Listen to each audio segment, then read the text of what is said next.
गुजरात के मुख्यमंत्री नरेंद्र मोदी कहते थे कि जैसे जैसे रुपया गिरता है वैसे वैसे प्रधानमंत्री की साख गिरती है। उस हिसाब से तो मोदी जी की साख और प्रतिष्ठा किस गटर में चली गई, इसका अनुमान लगाना ही बड़ा मुश्किल है। 26 मई 2014 को जब प्रधानमंत्री पद की शपथ ली नरेंद्र मोदी जी ने, तो रुपया 58 रुपए 86 पैसे था प्रति डॉलर।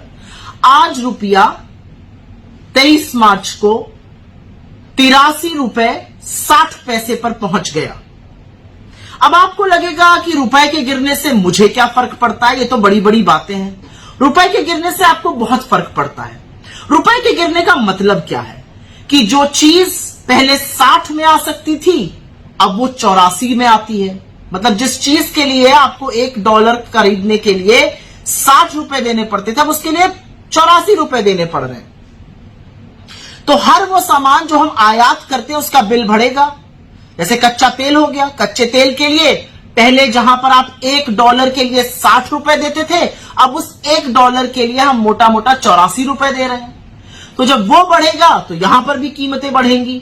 जब यहां पर कीमत पेट्रोल डीजल की बढ़ेगी, और क्योंकि डीजल से ही ज्यादातर ढुलाई का काम होता है, सब्जी, फल, अंडे, सामान इत्यादि सब महंगा होगा।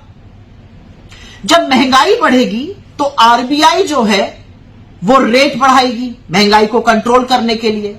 जब रेट बढ़ेगा तो ईएमआई बढ़ेगी।